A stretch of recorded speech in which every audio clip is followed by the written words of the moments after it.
medicine for all times. We're going to give it a minute just to make sure that everything is connected and people can see us. And we have 1 or 2 people joining us.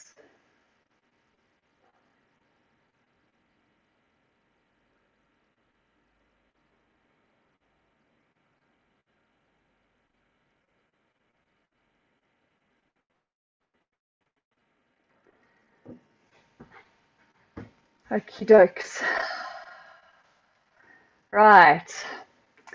Thank you to everybody who is joining us, and to those of you that are watching this as a recording after the fact. We really appreciate your time and your energy. And just from my side, such deep gratitude to the beautiful speakers and music makers and the tech support that made this evening, or that is making this evening happen. You know, it always takes a collective and a community to make things like this happen. It's not just 1 or 2 people. So deep, deep gratitude. I just want everybody to land in the space and let's get ourselves comfortable and ready for a beautiful evening of sharing, with the topic being feminine. So just take a moment to close your eyes and to uncross your legs, to uncross hands and arms. And drop your shoulders, allow your jaw to loosen and allow your tongue to move away from the roof of your mouth. And feel your eyelids soften and feel your forehead uncrease. And feel the beautiful pressure of your body weight on your sits bones as you connect to the earth. Even if you are on a chair, we are ultimately still connected to the earth energetically, so just feel into that. And take some beautiful deep breaths into your belly, allowing your belly to balloon as your lungs expand and fill up to their most capacity. And find yourself in the here and now moment. And I just want to take a moment to call in our beautiful energy allies to be with us this evening, to be with us as a collective, as a community, as speakers, and to be with the world as we find ourselves in this beautiful place of transition and change. So connecting to the energies of air, our communication, our voice, our breath, the beautiful natural detoxification system that we have in our bodies, and the first and the last thing that we do in this world. And taking a moment to connect to the energies of fire, that beautiful burning away of that which no longer serves us, the heat, the warmth that brings us food, that brings us warmth to our skins when we are cold, that brings us deep beauty to look at and to witness. And the energies of water, the flowing, the reminder that regardless of the obstacles, we can always find ways to flow around them. The beautiful tears that we allow to flow to wash our souls.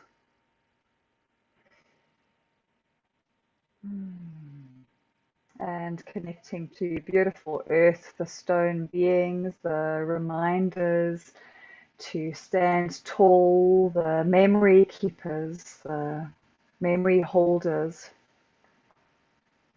and connecting to the energies of above, the beautiful unseen, and connection and energies of below, rooting and grounding us deep within the earth's core, connecting us to beautiful ancient beings all the way down to the lava-like heat.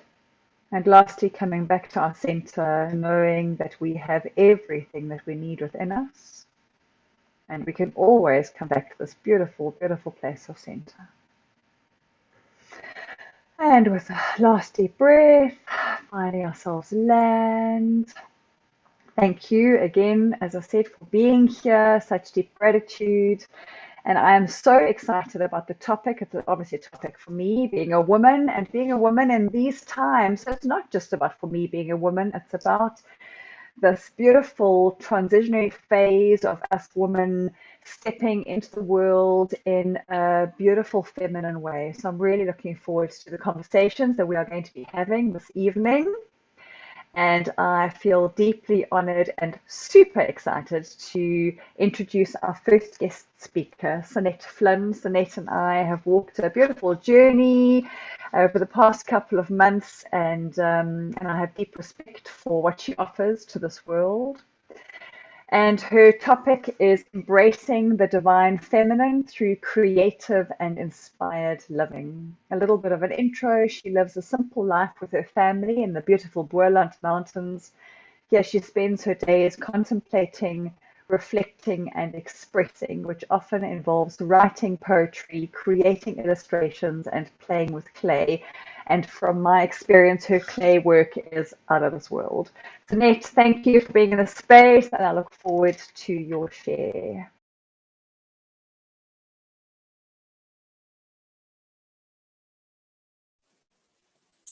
Thank you, Swenya. Good evening, everybody. Yeah, it never ceases to amaze me the amount of nervousness that I feel when I talk on these things, even though I can't see anybody. And in no way I find myself as an expert on anything. So I always only speak from experience. And I was just telling Alex and Swenya earlier, like I always prepare and I write the most cleverest things, and then when I'm actually arriving, I forget everything. So yeah, just hold me in my nervousness, and yeah, bear with me as I go through this. Speaking about something that I can truly say has changed my life, and is still changing my life, and yeah, that I would like to share. So tonight I really want to speak about my experience of the divine feminine in my own life, and how I deeply experience that when I'm being creative and when I create stuff. So in order to do that, I first have to just tell you a little bit about myself. Like I didn't always have this belief that of this divine feminine.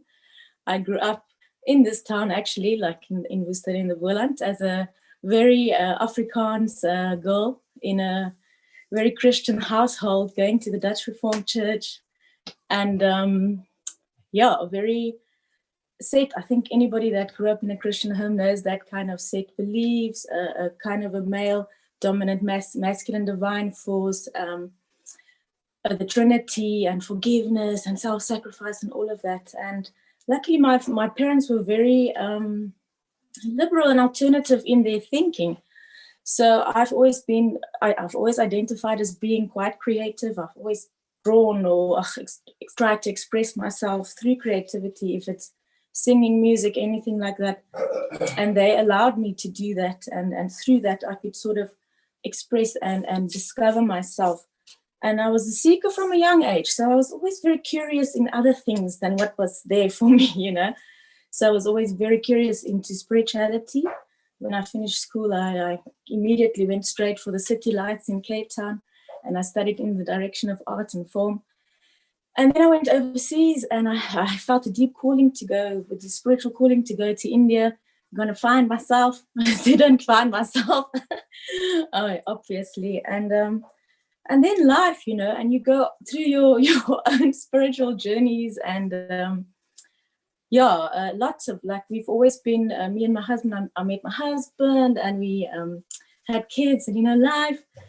And there was always the creativity in between. And during that time, I was very curious. I think curiosity is one of my biggest values, but also not always a good thing.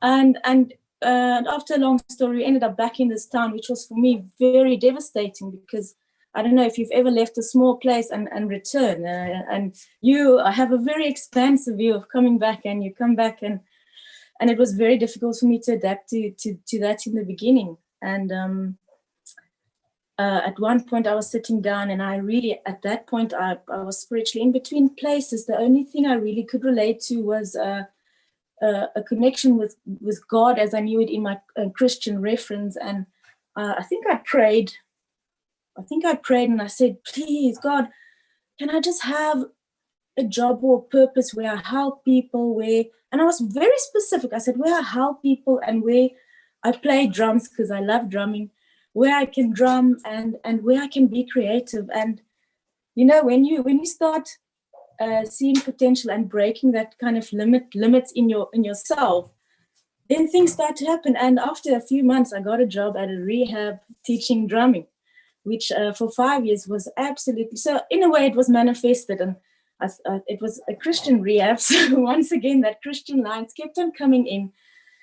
And during my time at the rehab, I taught a drumming therapy to people that are addicted to substance abuse. And my 5 years there really put me on a different journey.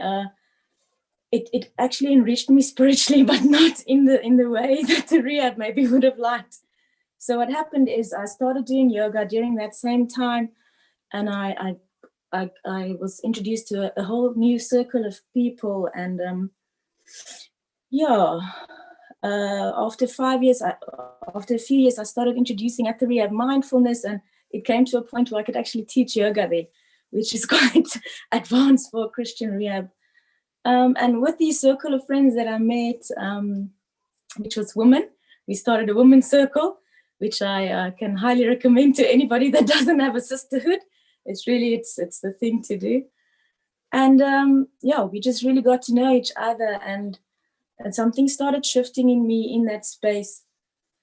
And what I want to tell you is my first experience of really what happened when I, for the first time, felt the presence of the divine feminine. So with this limited kind of Christian mindset that I had, I always, and you hear about the goddess and goddess culture, and it's sort of, about it. But at one point, I have a very special friend. She's actually my neighbor now. She lives next door here on the farm. And we were at a coffee shop. We still go to that coffee shop. It's lovely. And we were sitting and we were chatting and, life. And she was saying to me, did you ever consider that God is not just only male, that God could also be a female, that there's a mother part of the God?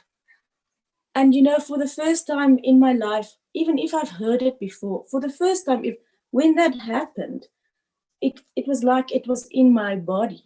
I could feel it. And it was literally like something opened my awareness to this possibility of, oh my God, there could be a female form of, and it made sense for me. And I felt it. And I think when she said that, and it landed for me so perfectly in my body, I think I even got tears in my eyes. It was like, what?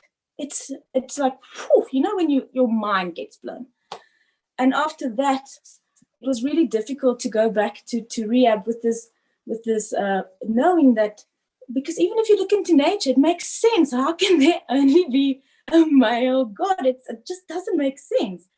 And it was very difficult to go back to that work where I was very involved in Christian teachings with recovery, and also knowing, especially when you're doing, like I used to play the organ at the rehab, and especially in that time, and you're singing hallelujah, and you're like, the Lord, he knows, and you're like, yes, but it could be she too. So it's that kind of thing, you know what I mean? And then after that, I promise you, when I had that realization, my life changed. And me and my husband came to a point where we realized, like, we can go on like this, or we can make a choice to really slow down and see what other options are there. Because, you don't always have to, if we could have stayed in our very secure jobs, paying off our bills and all of that, or you could have just taken the leap. And, if that force comes in you, that divine feminine force, you take that leap. So we decided to our family's complete shock, because we've been through things like this before, and they were so happy we've made it, we've got the car, we've got the jobs. And when we said to them, listen, we're gonna make a leap, everybody was so shocked. And yeah, that's where we are at the moment. For the last few years, we've been taking things really slow. And I can honestly say in that time, by just slowing down and by just really coming back to what's going on here, having time to feel what's going on with this one, I came to a point where I could intimately feel and understand the presence of the divine feminine. And for me, that often comes through in that creative experience. Yeah, I think Terry Degler, see, I've got a book here. Wrote it beautifully in a book called The Creative Fire, and she said, the Great Mother is the all-pervading force of energy living within the earth and the universe, the vessel where magic and imagination resides, the chalice where the divine masculine gathers his spark to bring creative energy into manifest form. Together, the divine masculine spark and feminine as vessel come together to create the world into being. And I think that sums it up pretty well. And I think what happens with us when we think of creativity, if we first think about the divine masculine and feminine, what happened for me, what I feel and believe is what happened is that there was a big desire, a big longing for something to happen, and that's where that divine force energy came, and she expressed. And what happens is what we are experiencing, it's what is life. And because I consider us or myself as a micro part of the divine, that is also in me, that complete feeling of that longing for something to come out. And I think because we live so for lack of a better word, linear and hard and in a masculine way, that we can't really feel that anymore, because we have to-do lists and we've got schedules and we've got we've got so much stuff to do and places to be and things to pay, that we don't have a chance to really express that. And by not expressing that, it really becomes, it's sort of denying that which is natural for us. It's something that for us, if we don't do it, it's like pushing that down. So I believe that everybody is creative, and when I speak about creativity, I'm not saying about you're a great painter or singer or a writer. It can be actually anything in your life. It can be in the way you parent, in the way you live, in the way you do your account, anything. It's just that kind of deep longing. And I think if you get quiet, you know what it is. It's that excitement, that desire that comes, it's like, oh, you can't wait for it to come out. And when that desire comes, and it can even be in love making, whatever, that's not my expertise. Some other people can speak about that, but it can even be in that. It can be in making food, but when it's there, it's that feeling. It sort of starts at the bottom of your body, and for me it comes through, and it's like, oh, it's coming, I can feel it, and it goes right through my heart, and then it pours out. And in my case, it's normally in either a piece of clay or in a piece I wrote, or if I just sing or dance. And to deny that is for me to deny life, to really deny life. And I think Gopi Krishna also said it pretty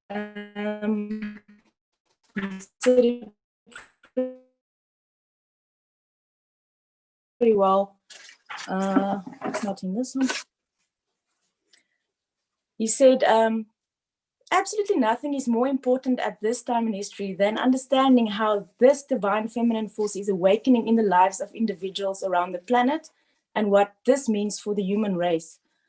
So I think what I want to say is, if we allow ourselves to really get in contact with that deep yearning, what it is, if we make time to cultivate that what wants to come forth, we would really understand what the divine feminine is, because yeah, she's actually everything. If you look around, there's nothing on this in our creation that she is not. And it came so beautifully to me one time. I was in the studio and I was making a piece of clay, and I always thought, you know, in my Christian belief system, I had quite a clear picture of what God is and what he looks like. And why don't I feel this with the divine feminine? Why don't I have this clear picture? And when I normally am working on something or making something, for me, it's really a meditation. It's a chance for you to meet that divine. And maybe you will know when you play a piano or if you play a drum, it takes you to that next level of just nothing in your mind. And what came to me, and it was like she was whispering in my ear, and she was saying, "You silly, you can't box me like that, because I am everywhere. I am what you're doing now. I am what you're looking at. That is me. You cannot put me in this box. You cannot put me on that picture." And yeah, that is my experience. And I do believe that if we make the time and if we allow ourselves to just express what wants to come out, even if it doesn't always have to have an outcome or a goal. I think that's the greatest trip up in creativity. It's when you buy the paints and you're already there where you're gonna make the best painting in the world. It's gonna be hanging in museums, and by the time you haven't even started, you've already tripped yourself up. Or you buy a writing book and you're writing a poem and you're like, "Oh, I'm gonna win a prize for this and people are gonna think I'm so great." And when you write something, you're disappointed because maybe it's not that great. But it doesn't matter what the outcome is of creativity. It doesn't matter. It's just, it needs to come out. And that you can find in the dance, in the song, in anything that makes you feel alive, you know, anything that makes you feel alive in your body. And I often spend time in women's circles, and for me, it's always so beautiful to witness when you are a bunch of women and there's instruments or dancing or anything, and there's always a person that you can see somewhere in their life they had something that sort of made them believe maybe they can't sing or they can't drum or they can't do anything like that. And then you see that person in the circle or in the dance, whatever, it's like they're having a conversation in their head, and they're like, "Yeah, when I was young, yeah, I can't really sing. They said I sound like a crocodile," or, you know, whatever, whatever. Or they say I have no rhythm, I only do this. And then when you see that person have that conversation, it's like a switch where they're like, "But that might not be true." And then they go for it. And when I've seen it quite a few times, when you see a person just going into that action, taking the drum and then just going, it frees you. It really absolutely frees you. And for me, I can cry when I see that, when I see a person completely letting go, completely having no restriction, no idea where the song is going, where this dance is going, where anything is going. And for me, I think it's impossible to not to live like that, to not have that in your life. Yeah, so there's always an invitation. And I think it's a topic I can talk about for ages. But I think what I want to leave everybody with is really an invitation to go and find what that is that makes you feel alive, what that is that Sonnet, makes you. we seem to have lost your sound. I've still got it. Yeah? Am I good? Is it okay? Okay. So what I was saying, my invitation, I think, for everybody tonight is just to really slow down and go and feel what it is that wants to come through you. Because I always say creativity isn't something that belongs to a person. It's not, it doesn't belong to me. Even what I make doesn't belong to me. It's something that wants to come through me. I am just the vessel. I am just the person this wants to move through. And what happens, we stop ourselves, we get in our own way of, oh, I can't draw, oh, I can't do this, oh, I don't have time. We put other stuff above our creativity. We put our chores. You'd rather go and wash the dishes and clean the laundry than maybe go and move with what's going, even if it's feeling like a little dance in your lounge or like a little scribble in your diary, you know. We don't allow ourselves to do that. We'd rather prioritize other things. And yeah, my invitation for everybody is to just drop into that very fiery part of yourself, allow yourself for that expression, allow yourself to really go and see what it is that you want to allow to flow through you. And you might be amazed, you might win that prize, who knows? You might not, and you might make 500 really shitty poems. It might sound like nursery rhymes, that's okay. Just let it go out, because that's what we do. We need to flow like that. And just to end off, I've got this beautiful text I found that I think is so fitting. It's a text by Tripura Rahasya, and it says, "You are experiencing me now. You do not recognize me. There is no remedy for your ignorance other than to worship me as your innermost self. Surrender yourself to me with joyful, one-pointed devotion, and I will help you discover your true being. Abide in consciousness as continued and effortless as the ignorant abide in their bodies. Abide in me as I abide in you. Know that there's absolutely no difference between us." So yeah, that is what I experience as the divine feminine, and I hope and invite you to explore that and find that for yourself. And I'm looking forward to hearing from everybody else tonight. Thanks, Svenja. Gosh, Sonnet, thank you so much. That was just so beautiful and so rich. I was making notes, you know, the reminder that creativity is everywhere and anywhere, and it doesn't have to look like art or like poetry or like beautiful singing. You know, yeah, that was just such a beautiful, beautiful reminder, and that tapping into our femininity and creativity gives us that sense of freedom. And that's ultimately what most of us are looking for, right? You know, most of us are just yearning for that sense of freedom in ourselves and in our heart space. And yeah, gosh, thank you. Just such a beautiful share. And I can feel the energy coming from you. That this is something Oh, that just really makes your heart sing, and it's beautiful. And yeah. well done for listening to that feminine divine and supporting yourself and your family in that space. It's really it's an inspiration, you know, and may more of us step into that deep calling Calling. and following, yeah, listening to the call. Yes. Beautiful. Oh, Thank you. thank you so much. Awesomeness. Okay, next. So next up we have an incredible music maker, and I really can't wait to hear his beautiful sounds. Unfortunately, with where he is, his connection is not stable enough to allow us to have his video and sound. So we're just going to have an image of him so that you can see what he looks like.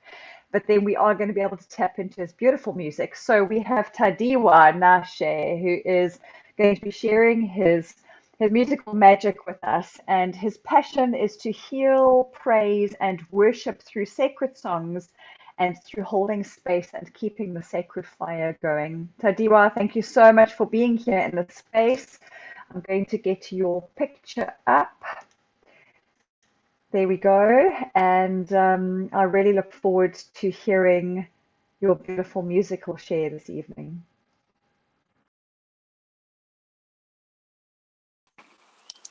Oh, thank you. Thank you so much. I just want to give thanks for this opportunity that I'm here to share some sacred songs and to give thanks to the sacred divine feminine. Um,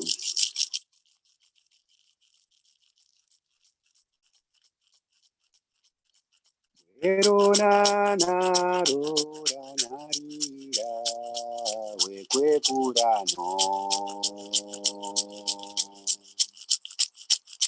Shira, shira, shira, shira, no. Ware, ware, wero, wero, wero, wero, wero. Sole no, wai wai kurano, chamurita kurano, were were wawano, were wawano. Gira gira gira gira we birora birora birora.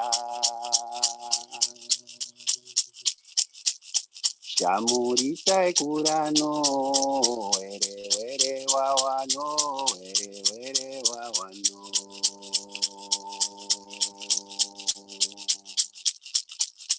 No nai kura kura we birora birora birora. Chamurita kurano, were were wawano, were wawano. Bira bira bira bira we birora birora birora. Chamurita kurano, were were wawano, were wawano.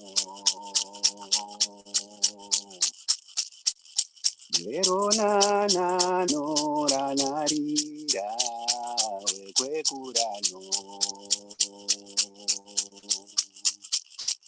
Shira shira shira shira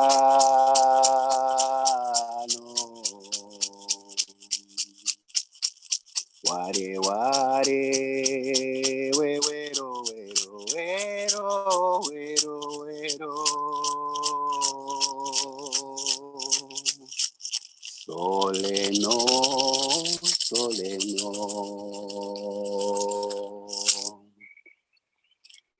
Aho. Aho, acquiescent, beautiful.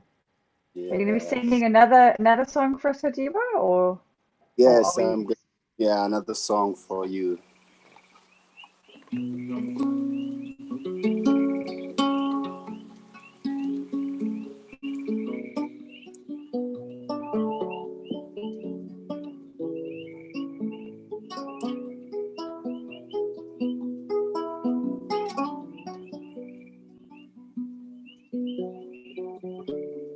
Ambuye inenda bwelela kunyumba,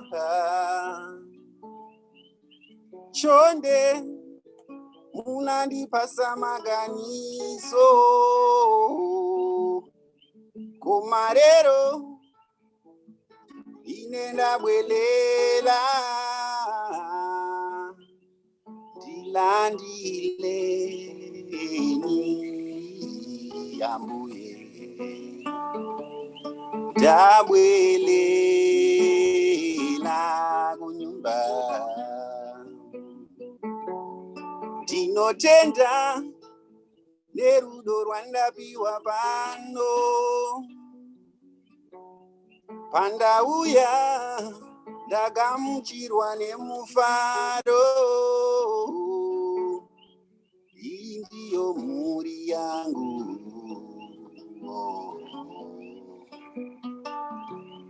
pano ndipo pamba pangu.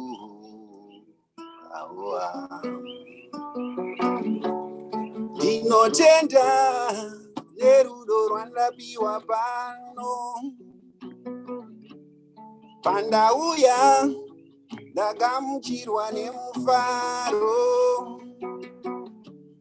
Ambuye inenda bwelela kunyumba,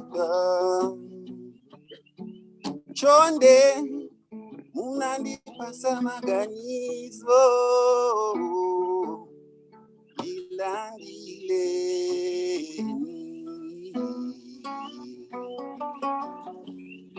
Dabwelela kunyumba ambuye ine dabwelela kunyumba chonde unandipasa maganizo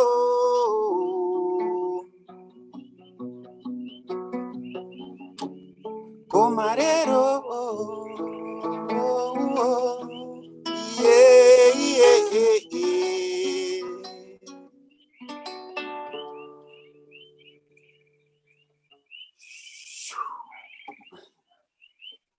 Yeah, thank you so much.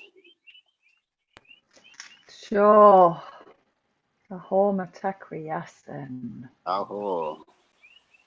That was so, so incredibly beautiful, Tandiwa. Thank you. You have a really, really beautiful way of bringing your musical magic across, and I'm really looking forward to listening to you again a little bit later on. Thank you. Next up, we have a super, super special person to us who has rushed in at the last second. She's 2 hours ahead of us, living in Portugal, and I'm so grateful. This is the third time that she's appearing on Medicine for All Times, and I'm just so uber grateful for the fact that you always make time for us, Gogo Debs. You're amazing. Thank you, thank you, thank you. So just a quick intro. It's Debra Delglyn. She's also known as the Cosmic Granny and as Gogo Debs. And she's an initiate in the Andean tradition and teaches the skills and practices of the Cuero Pa course, and I might have gotten that incorrectly, around the world. A trained teacher, healer, body worker, business counselor, and coach, she brings a unique perspective and humor to our human adventure. And her topic this evening is womb carriers birthing from the past towards the future. Thank you, Gogo Debs, for being so gracious with your time and for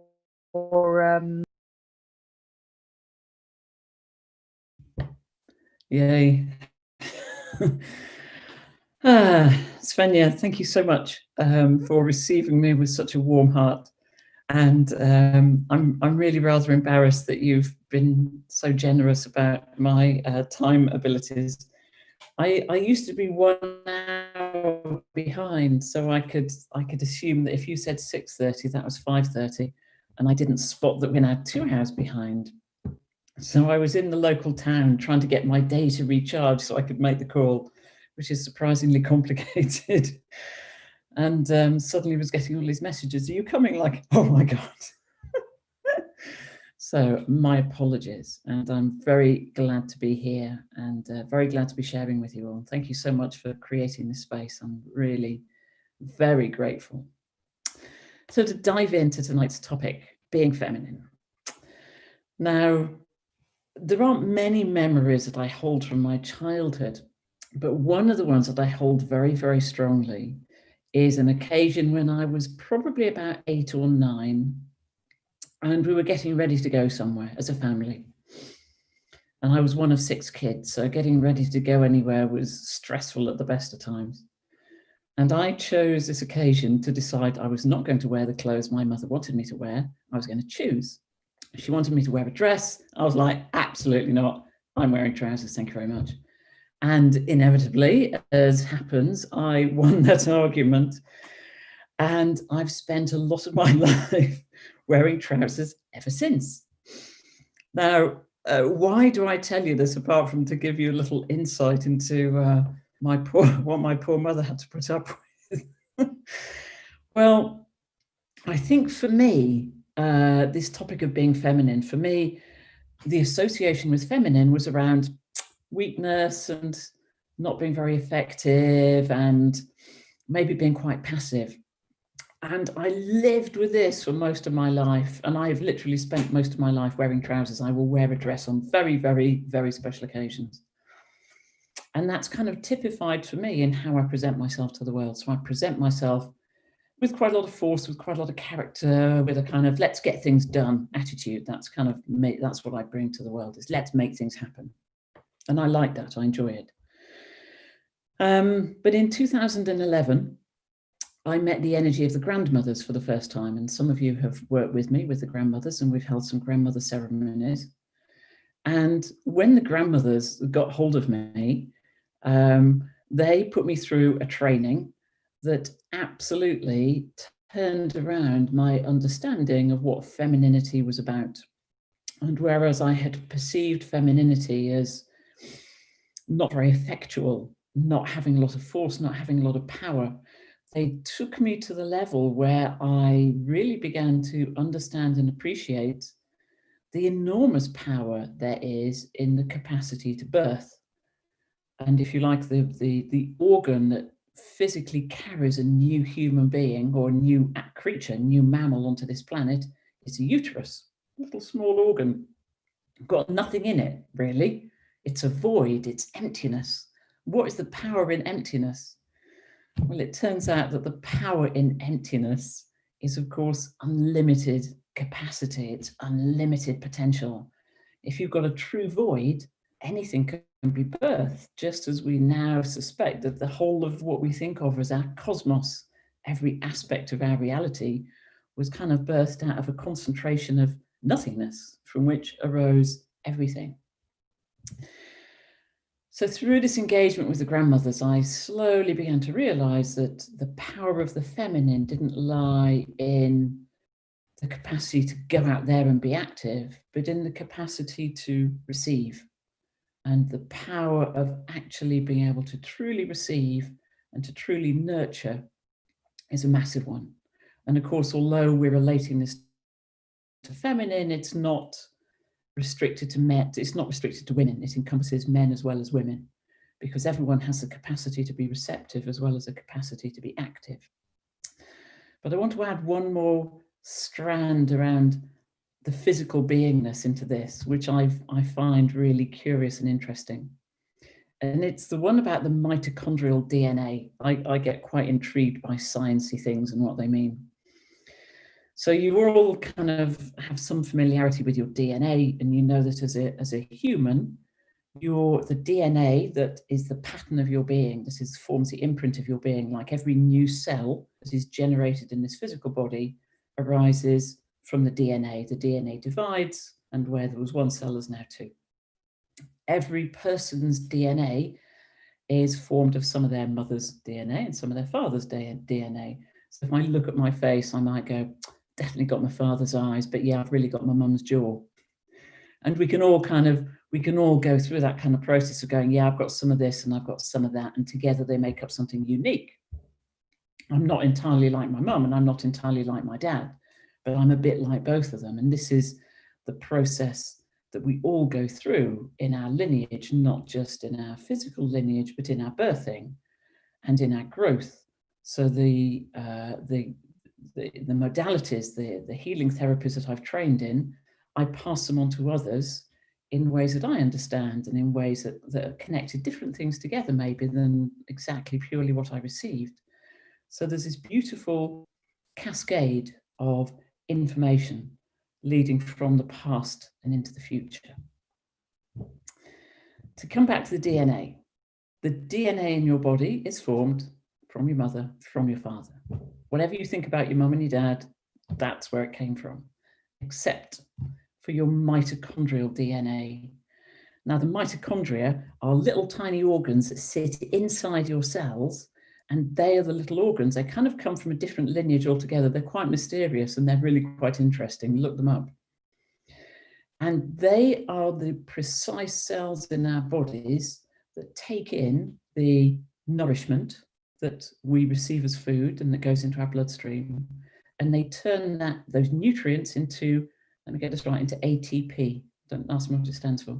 And then from the ATP, that our cells generate growth. They turn it into ADP, which becomes a substance which feeds and nourishes and grows our organism. But this mitochondrial DNA only gets handed down from female to female to female to female. Why? no one seems to be quite sure. Maybe it is that the mitochondrial DNA don't pass from the sperm through into the ovum. No one seems to be quite sure, but what we do know is by looking at the DNA of the mitochondria, we can trace our female ancestry back all the way, like literally all the way back. Okay, why is that relevant? Apart from that, I think it's kind of fun. We often talk about how if we could only bring into our thinking the needs of our descendants 7 generations from now, if we truly looked to our day-to-day decisions like 7 generations from now, we would make really wise decisions. We would make good choices. And then I invite you for a moment to look back 7 generations at what came before. And if I think back, my mum, bless her, probably never used a computer. She died in 1985. That was probably pre-computer. We still had one of those phones with the dialy thing. My 2 grandmothers, my mother's side, my father's side, they definitely couldn't have coped with a mobile phone, never mind the internet. And so even in 2 generations, look how massively we've moved and changed. Look how the conditions of our world are so different. One of my grandmothers escaped from Belarus in the early 1900s from Jewish persecution. So look at the strands and the threads of your own heritage, your own lineage, 2, 3, 4, 5, 6, 7 generations ago. What was going on? What are the strands that have informed your being in the now? Because this is the heritage that we carry, that we embody, that we are now embodying in order to give birth to the future, in order to create a future for all beings on this planet. This is what we all wish for. We all wish for all beings on this planet to have lives of fulfillment, have lives of abundance, to have lives of happiness. And the tools we have to do it with, first of all, are what we've inherited from our forebears, from our ancestors. But we can't rely on that alone, because they don't know the answers. They don't know what the conditions are going to be like in 7 generations' time. And to be perfectly honest, neither do we. I might be able to plan for next year. Next 2 years is already quite difficult. 3, 4, 5 years, especially in these times of change. How exactly are we bringing ourselves to the world? What are the gifts that will be appreciated? In 7 generations' time, will my descendants look back and go, thank goodness Granny Debs did X? And if so, what is that X that they are really looking to me and to those who come after me to provide them with the conditions that will nurture abundant, glorious, sharing life on this planet? And since we don't have any of that information really rationally, we might have some sense of it in a feeling form. We have to ask ourselves a question, well, where do we go? Where can we access the information that can help us to give birth to the future? And of course, although I'm kind of physically talking about the womb, and I could be saying this just about children, I'm not. We, each of us, give birth to something. And it might be children, progeny, it might be businesses, it might be projects, it might be ideas, it might be paintings, it might be books, it might be craft work, it might be the seeds that we sow in others in the process of our lives. So where are we looking to inform what we're offering forward into the future? And the only way that I know of answering those kind of questions, I'm great at asking questions. I don't know the answers. I love asking questions that I don't have the answers to. But I do that because what I can maybe do is indicate the places where we can go for the answers. And the answers that I get are different from the answers that you get because you live different lives, you come from a different place, you live in a different environment, you have different passions burning in your being. So I could have a go at giving you my answers, but they won't be any good for you. The only thing I can do is suggest some ways and means by which you might undertake that investigation for yourself. And as Sven, you mentioned at the beginning, I'm trained in the Inca tradition, which originally came from the Andes, from Peru, and was kind of known as the Inca Empire, which was largely wiped out in the 1500s when the Spanish conquistadors arrived.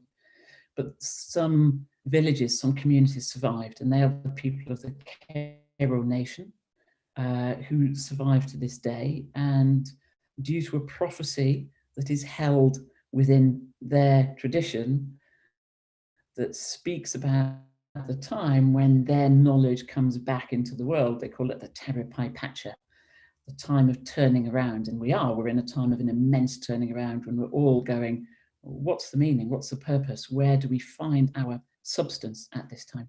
So their prophecy speaks about the Terapai Pacha, and they've been offering their teachings into the world probably since about the 1950s. So kind of 70-ish. Well, 1950s was the first contact, really, so probably later than that. So I'm very fortunate to have trained with some of the Q'ero, and as Svenny said, we would call ourselves a Paca or an initiate. And what I can share with you is some of the cosmology, some of the understanding of what it means to engage with nature. Because if I don't know the answers and you don't know the answers, the one thing we know for certain is our planet has been here for, I'm not even going to put a number on it. I don't know if it's hundreds of millions or billions of years. It's been here a very long time.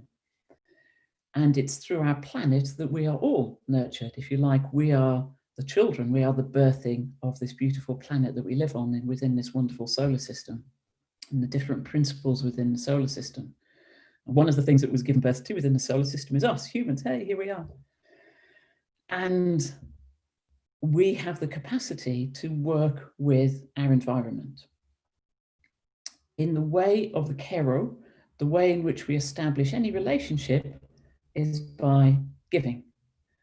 And it's the same when a friend invites you round for dinner, you don't go empty-handed, you go with a present. You go with a bunch of flowers or some bread that you've baked, or maybe some chocolates. So it's the same when we go to our Pachamama, we go to the beings of nature to say, can you give me a hand with this? Because I really don't know where to go with this anymore. We go with a gift, and that gift is our awareness. That human awareness is actually a very, very fine gift. It's a very specific frequency of energy in our solar system. And it behoves us to use it well, which is why the more that we can focus on doing this beautiful work together, and the less we waste our time and energy scrolling through Facebook or getting involved in the news, the better. Our human awareness is a very, very precious commodity. So in the way of the Q'ero people, we develop relationships with the nature beings because we understand that they have wisdom and sight and understanding far beyond what we do. And so they're a good place to go to for support and resource. And of course, there are things that we can do as humans that the beings of nature can't. I think trees are awesome, but trees can't get up and move. So trees are stationary. As a human being, I can embody some of the characteristics of a tree, but I can carry it with me, which is amazing. So what I propose to do is speak through a short meditation or contemplation where we will engage in this process of exchanging energy with the beings of nature, which I hope will give you an opportunity to find in yourself and find through those relationships some insights to shine a light on what you are birthing right now, from all of your lineage, from all of your background, from all of your ancestors, from all of your understanding, your training, your conditioning, your education. What might you birth right now that is going to be worthy of you in the future? What do we all need to birth individually and together that will provide a beautiful container within which the beings of tomorrow can arrive and live and be joyful and be happy together? So this is my proposal, and if you don't wish to join in, that's absolutely fine. And it's always an invitation. It's you can take it as an internal meditation, or you can just listen along and see what you think to the ideas, and either's fine. You are your own sovereign being. So let's take a moment to really arrive in ourselves and bring back all those threads that get extended into our environment and to our families and to the internet and all of those places. Just bring all that back and land. And take a moment to notice what you're aware of when you land in you. And it might feel beautifully flowing and easeful. It might feel slightly uncomfortable. It's okay. It is as it is. The most beautiful thing we can do for ourselves and for others, anytime, anywhere, is simply allow and accept. So whatever you find when you arrive back in yourself, accept it with a warm embrace.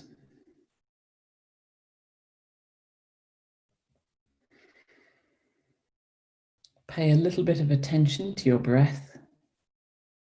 Notice where your breath is.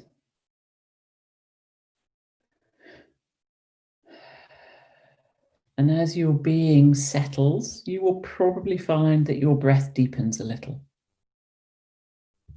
Or maybe if you like, you can decide to deepen your breath a little, and that will help your being to settle.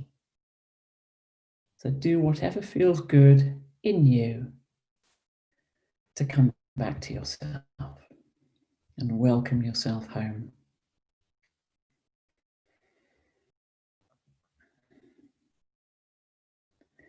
And be aware that as well as your physical body, we each have an energy body that you might call your aura or your subtle bodies, or in the Quechua, it's your pokpo, which means bubble.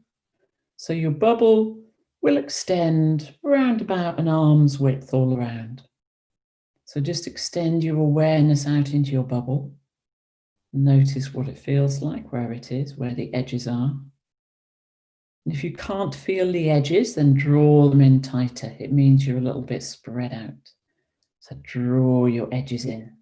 And as you draw your edges in, you will probably feel an increase in your energy because you've concentrated your attention.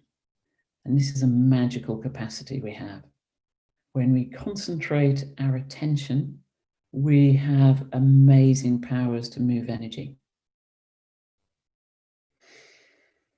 So within your physical body, within your energy body, I invite you to connect with your intention.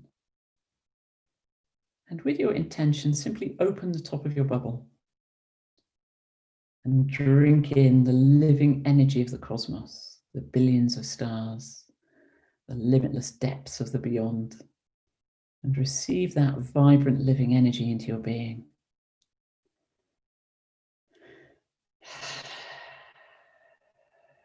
Notice what it feels like when it lands.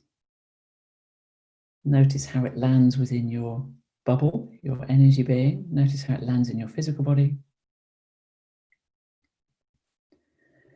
And as you fill with the vibrant living energy of the cosmos, you may become aware that there's other stuff hanging around that you don't need anymore. Maybe thoughts, feelings, emotions, issues that are not relevant in this moment. So you can let them go. And you can give them to the earth and she will recycle that energy. In the Quechua, that is hucha, which simply means heavy energy. It has no connotation of bad or negative, it's just heavy. And if it feels heavy in you, you don't have to hold on to it. So you can let it go. We might do that again, so just open at the top, receive the living energy of the cosmos, really bathe your being, really receive and accept and feel how enlivening it is to connect directly with the cosmos. And this on its own is a beautiful way of refreshing your being, bringing yourself back into alignment with your cosmic self.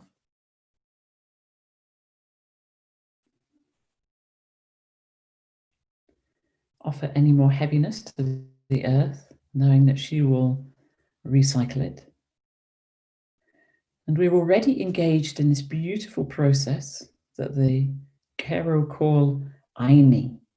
It's the fundamental principle of the cosmos, which is as we receive, so we give. As we give, so we receive. We've received from the cosmos, we've given to the earth. Now, open up your awareness at the bottom of your field and notice the energy of the earth coming back to fill you. And allow yourself to be bathed in this rising column of energy from the earth. And let yourself feel what that feels like. And let it fill all your being. Let it give you a beautiful warm hug from the heart of the earth. I find this often has a spiraling kind of energy. I'm kind of noticing myself spiraling very slightly. And as it fills you, you can encourage or allow it to continue on its way back to the heart of the cosmos. So the love of the Father Cosmos meets the love of the Mother Earth through us, and then is returned through us to the heart of the cosmos.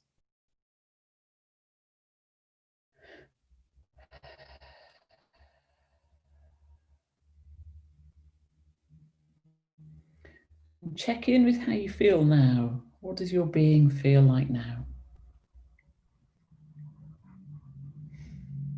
And I invite you, because we are connecting still with the ancestors, we're still talking about where we come from as well as where we go to.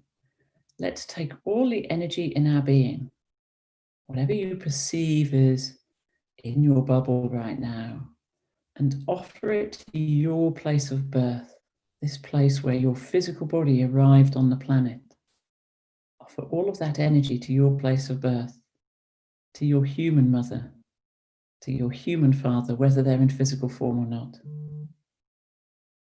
And to your nature mother, this is the river, lake, body of water from your place of birth. And to your nature father, the mountain, hill, promontory closest to your place of birth. So offer everything in your field to that place where you came from. And really connect with that. There are seeds of potential here. When your soul chose to enter this incarnation, it had a very clear plan and a very clear idea, and it chose that place and it chose those people. So by connecting with that place and with those people, we can access, we can open up the channel of our own soul knowing.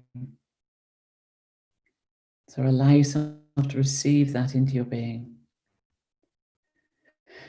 And notice what it feels like in you. It might have a particular shape and form, it might have a color or a vibration, a frequency, but just welcome it, whatever it is.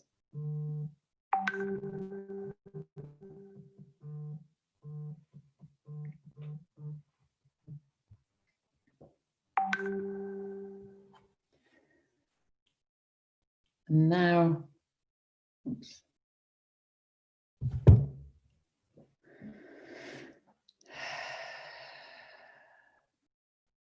we're going to go as a piece of cosmology from the Inca tradition. We have 7 eyes in our energy body. And you might be thinking, aha, that's like the chakras. Well, it is and it isn't.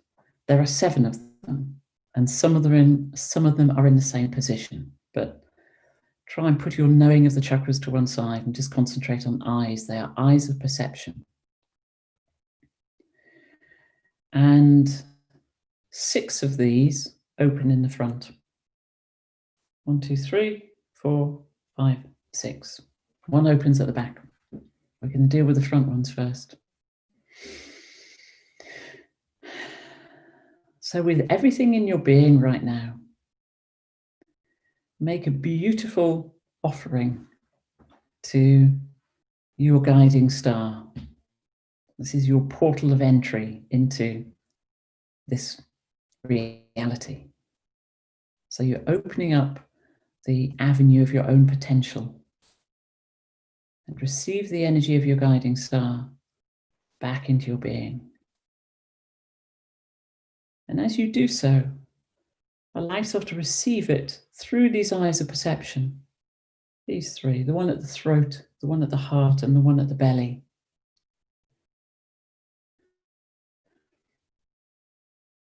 And through these eyes of perception, extend your awareness back to your heritage, your ancestry, where you've come from. Because the Keros see that everything in front of us is the past. We only access the future from behind, which is actually very accurate, because everything that I see, I am seeing within the framework of what I've already been through. I see a table or a chair because that's what I understand, but that's from the past. That might not be the understanding of the future. So have a sense of connecting with your eyes of perception to all the elements of your past, your human lineage, your human ancestry, the ancestry of all the places that you've connected with, the place of your birth, all the places where you've been, all your significant events, all the significant people and events of your personal story. So connect with all of that and really offer forward your deep desire to be informed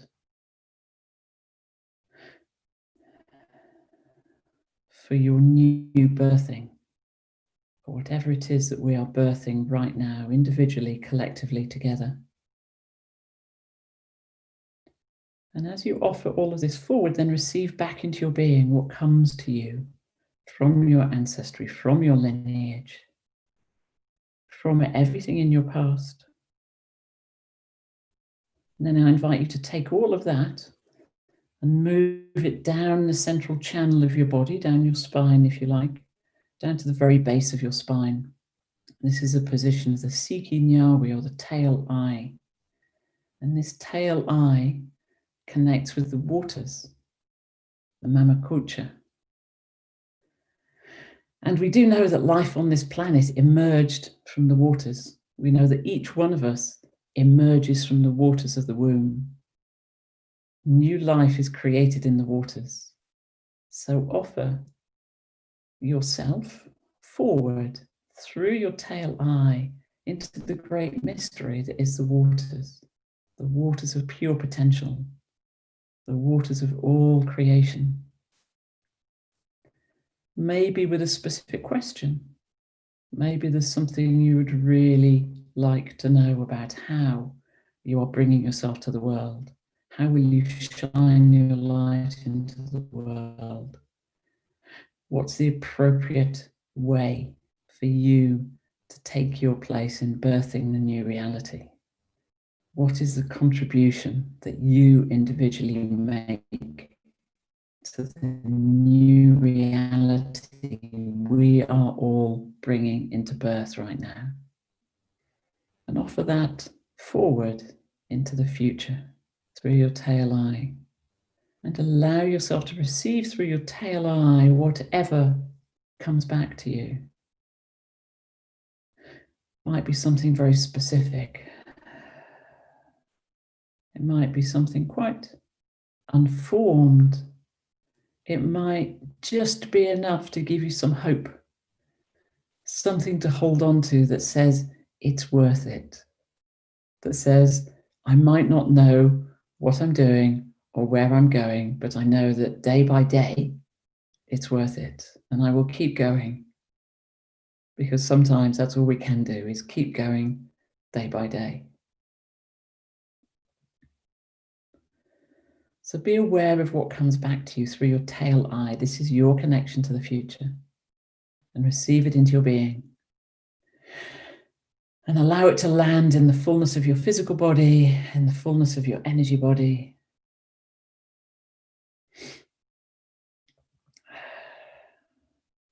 And as it lands in you, you might want to make a few notes if something specific came through. You might need to take a breath or two to help you to land back.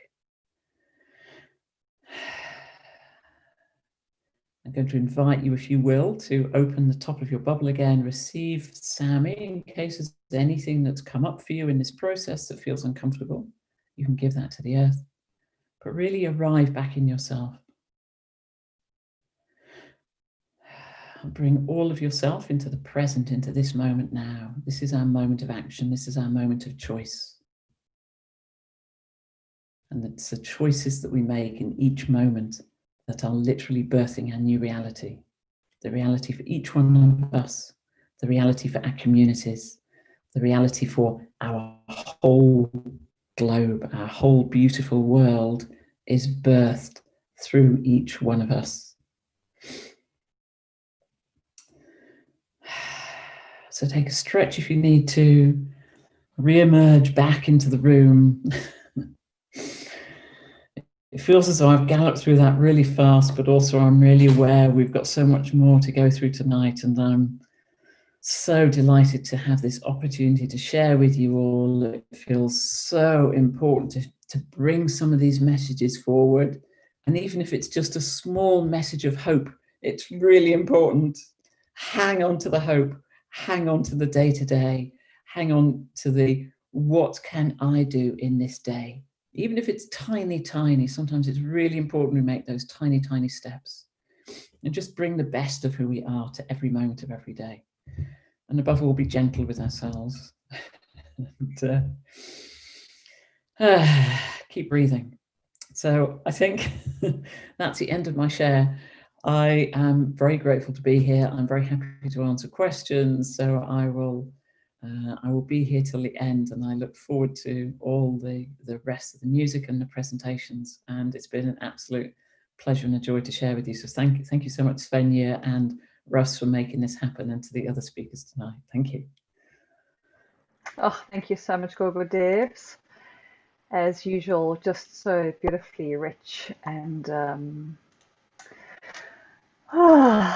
full of such deep wisdom and knowledge. I was also madly making notes, just so many beautiful pearls that landed for me. I think the biggest aha was your beginning, where the power and emptiness is limitless. Sure, that was just a really, really beautiful opening and sensation. And your conversation and your share this evening has reminded me that the femininity and the birthing is in all of us, and all of us, regardless of our physicality and our physical sexual gender, that we all have this birthing ability in terms of what we're wanting to bring into the world and what it's going to look like in 7 generations' time.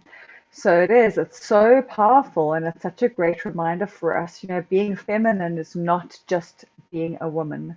So thank you so very much for all your beautiful wisdom and for dropping us into such a beautiful, beautiful meditation. And I can feel my souls resonated and vibrated there. Thank you. And thank you again for just being part of the space and for rushing around in your little village to make it back in time. I'm very grateful.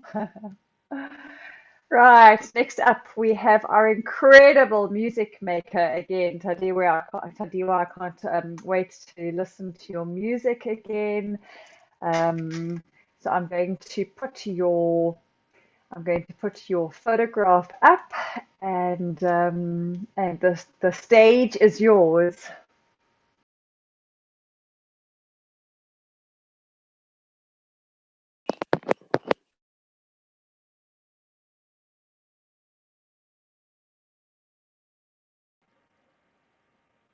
Tandiwa, are you there? Oh, thank you. That was a powerful message. Thank you so much. Vari kumatenga kuziva zvatisingazive. vari kumhepo kumatenga uko, ndimi munoziva zvatisingazive. Pacha mama isango inoera. Pacha mama isango rinoera. Mama ring ning ning ning, ring ning ning ning, ning ning ana ena ana ena mama ring ning ning ning, ning ning ning ning, ning ning ana ena ana ena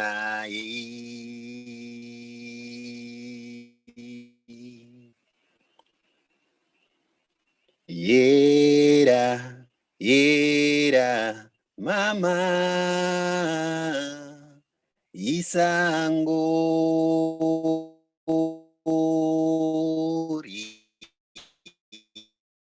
noera.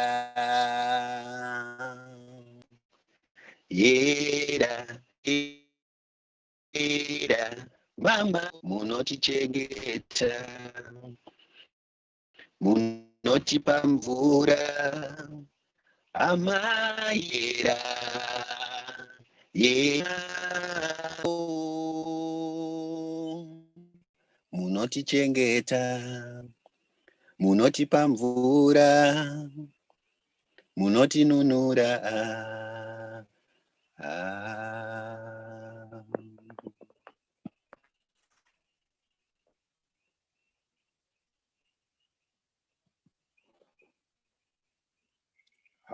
Oh, I'm going to share another song. These are sacred songs for to give thanks and gratitude for all lives.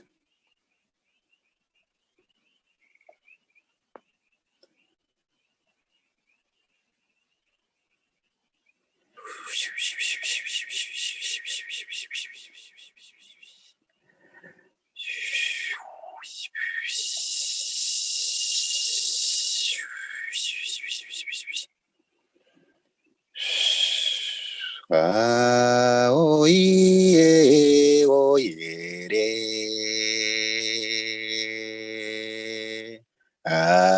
oh yeah, oh yeah, oh yeah,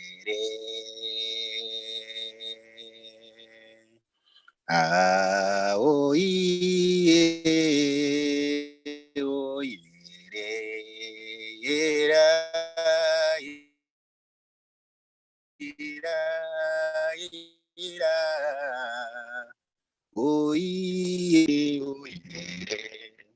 Noera mudzimudzo kaiwira oire oire Noera mudzimudzo kaiwira oire oire Noera vana tadikite oire Noera vana tadikitira oire oire Iwea oire oire Ira ira ira oire oire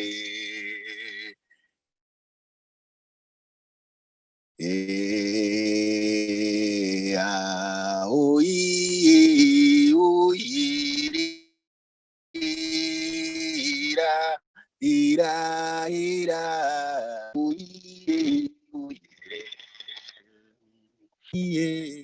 oire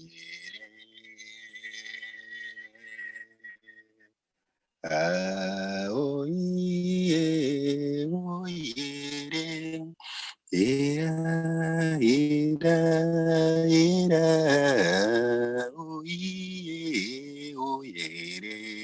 Noera vanata deketera, oye, oyere. Noera vanata deketera, oye, oye. Era, era, era, oye, oyere. Era, era, era. Oye, oyere. Ah, oye, oyere.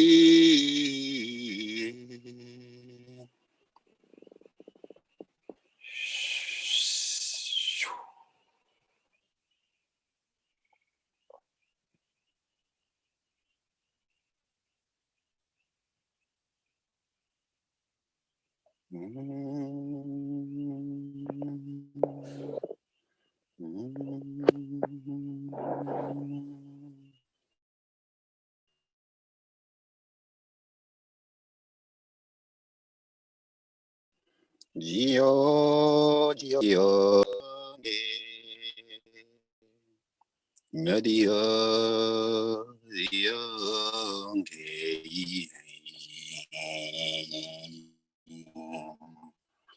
Dio, Dio, no Dio, Dio, no Dio, Dio, Dango sinama pejo, dango sinama pejo, oyo, oyo, pongowe, oyo, pongo padete, matana neshamente, na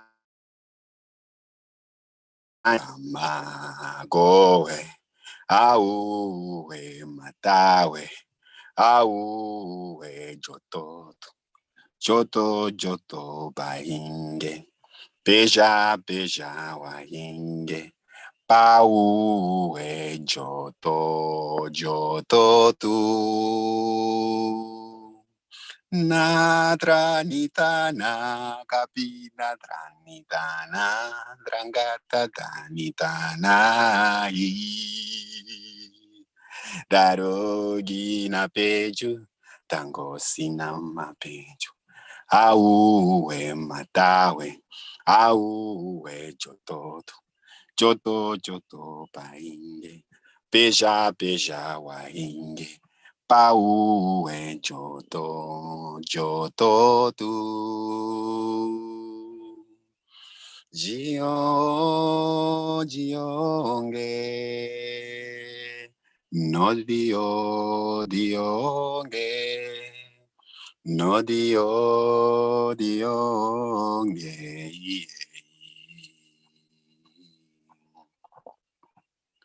Nangosi na mapeju. Tangosi na mapeju. Oyo, oyo, pongowe. Oyo, pongo padete. Mata naneshamente. Naneshamente. Atrama gowe. Auwe matawe. Medico humbutawe. Hey. Nadranitana kapina danitana dangata danitana hi darugina peju tangosina mapeju au matawe au jototo joto joto pahinge peja peja wahinge pau joto joto tu re re kai zeve zenyu kana tave kuna mata kwa murimi. Oh, thank you so much. Oh, aho, Matakwiyasam. Thank you so very much for your beautiful, beautiful magic. That's what it is. music medicine that you share with us. Thank you, and thank you for connecting with us. You are in the bush in Neisner, outside Neisner, right? And yeah, I really appreciate your time and your energy to be here with us this evening. It's really been such a privilege to listen to you. Thank you, Tandiwa. Sure, what a beautiful, beautiful, full, rich evening. And we are moving on to our last speaker for the evening. Such a deep privilege to introduce Alex Diepering and her topic of de-armoring and the dark feminine. Little intro. Alex is an alchemist working with shamanic and tantric practices and cosmic language codes. The purpose of the work is to empower others to feel fully alive, working together to unlock absolute potential, using tools of transformation and life force energy to activate the embodiment of a true nature and find sanctuary in every moment. What a beautiful, beautiful group of words. Thank you, Alex, for being in the space, and thank you for your patience. And I'm so excited that you are our last sharer for the evening. Welcome. Hi, Svenja. Thank you so much. Is the sound good? The voice good? Yeah, great. Ah, what a beautiful evening. I have to say, I had to kind of pull some pieces back to be able to speak. I was really, yeah, what a powerful, potent journey already this evening. So yeah, I'm coming to you from the Cedarburg. So I'm coming from the main tent, but I'm very privileged to have really good Wi-Fi up here. Thank you to coronavirus teaching us about Wi-Fi and accessibility. Yeah. So yeah, I wanted to, I think, share also a little bit more about me to begin with. I think this really builds on what Debra led us on this journey and tapping into our past. And I just really felt how my story really brought me to where I am.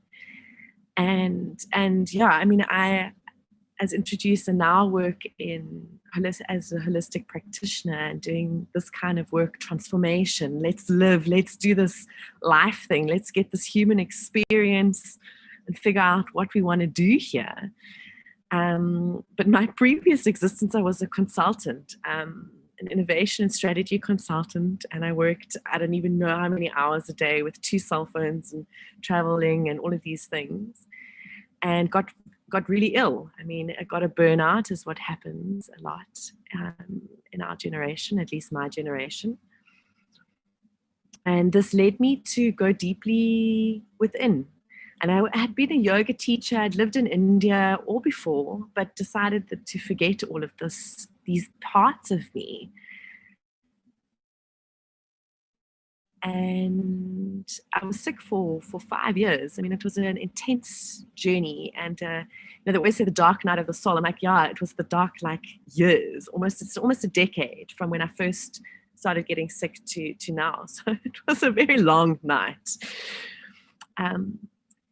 And yeah, and what this brought up for me in realizing what happens when you're not fully alive. I mean, part of my burnout was like bed. I was for 3 years with no life force energy, no power. To wash my hair was a feat that I would do once a week, and it would be the only thing that day. The only thing. I'm talking like food had to be canned soup or delivered, and the washing of the hair was the feat. And yeah, it's been a process, and now it's my passion to like ignite life. I just want to know, like, what is preventing us, you, me, all of us, from really living? And this led me to this beautiful body of work called De-armoring. And And de-armoring, I mean, is a term it's thrown around a lot, but I define it the way I define it, and that is really working with the armor that we have put in place based on traumatic experiences. So parts of our being can be physical, can be emotional, can be, as Deb also mentioned earlier, can be in our energetic bodies. But what are these kind of protection mechanisms that have come into place for very good reasons, but that maybe now as adults are no longer needed and no longer serve us, and are actually, because of the contraction that it holds in our being, I mean, you can see how much energy is needed to hold it there. And what happens when we release that, and that energy can go into the birthing processes, into our creativity, as Sonnet was beautifully inspiring us all earlier about. And what can we unlock? What is the potential that we can unlock in us so that we can really come alive and come forth into this world and into this beautiful divine experience that we have. And for me, this has been very potent. And it went on a shamanic journey of working with energetic bodies, of working very much in a consciousness basis, years of therapy. What are the conditionings that are there? What are the mental patterns, things that maybe my mother taught me, that her mother had taught her, that now at my age doesn't make any sense, but I still help, I'm still carrying it with me and putting a lot of energy. Yeah, but this and this and this. And what pieces we can just shed, unravel, unwind, and create more space and space for expansion. And then it led me into a deeper part, and that's where I really want to dive in with us today, is the part of trauma that's really held, can be energetically or physically, but in the base of us. So when we are formed in the womb, in the cosmic womb, but also in the physical womb, there's like one pipe that's formed. It's your mouth and your anus. And that's it. So we all, and I love to say it, but we all begin our lives as arseholes. So and then we form, and we form, and we form, and we form, and we form. And the result is that is like our most primal, most beginning of our origin. And yet, yeah, it's still a very taboo topic to talk about.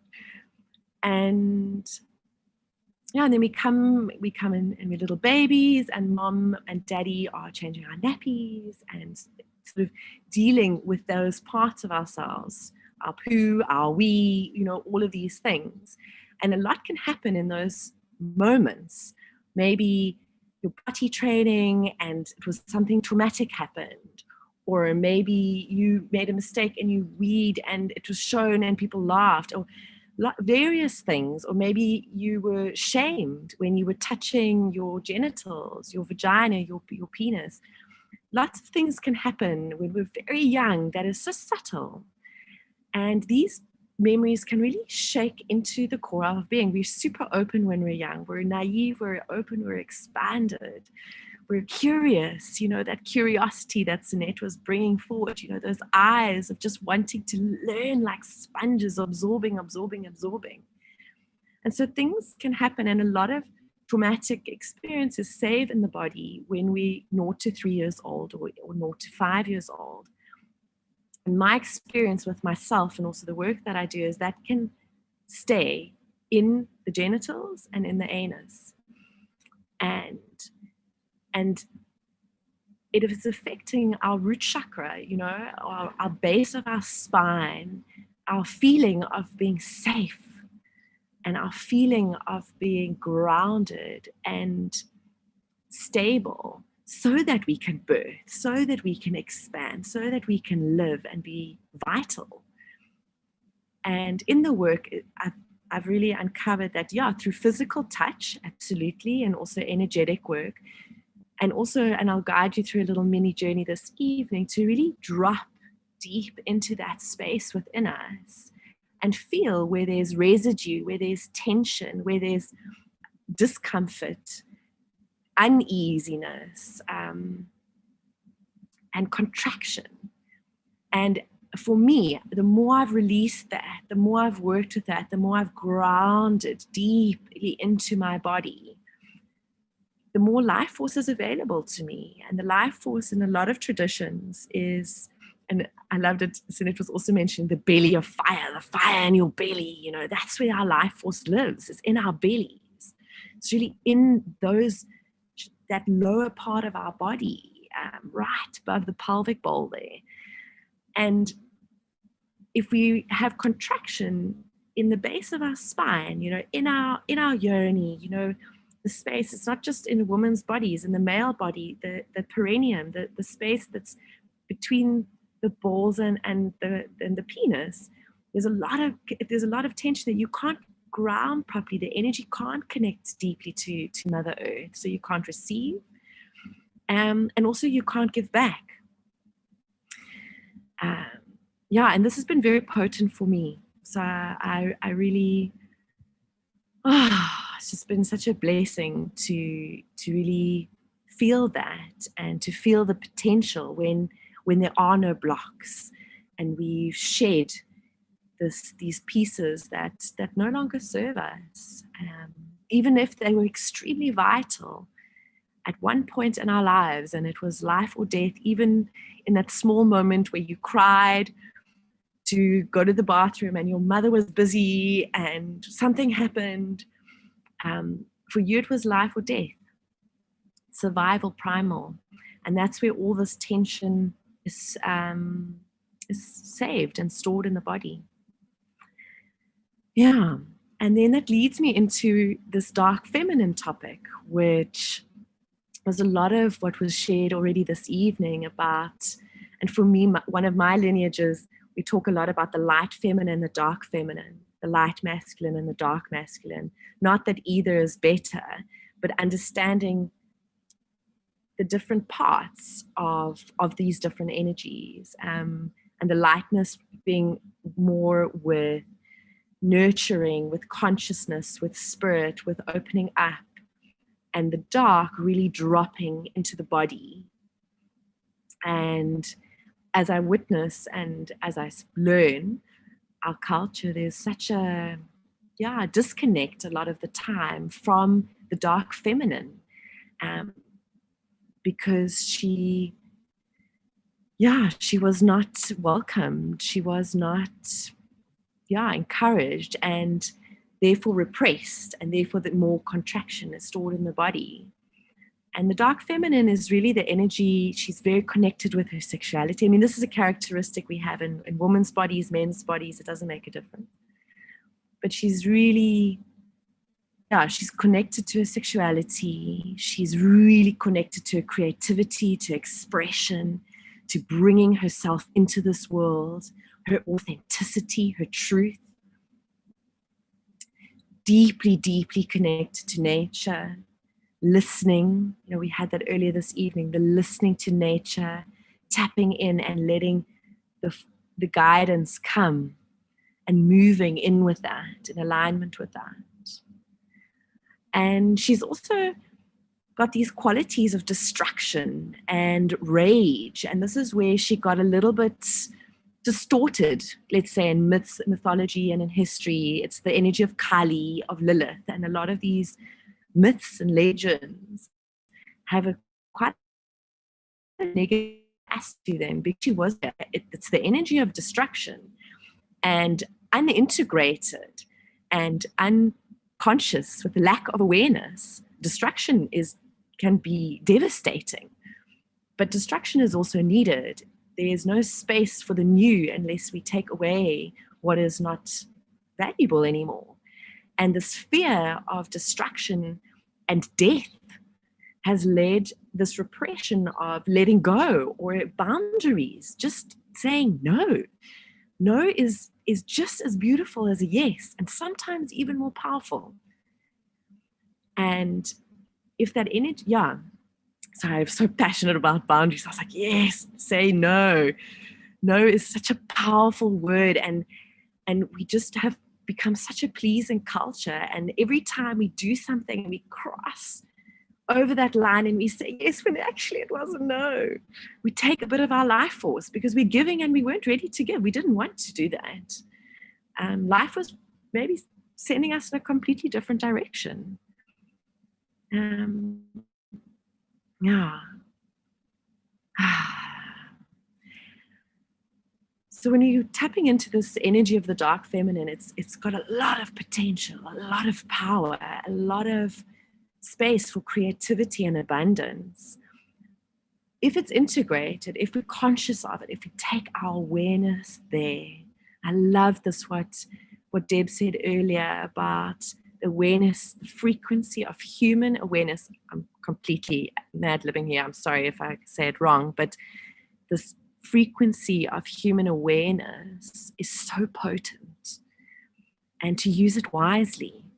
And if we drop our awareness into this energy of destruction, what needs to go? What clothing needs to go? What people need to go out of my life? What is no longer serving me? What job do I need to let go of because I'm hiding my true self by staying here?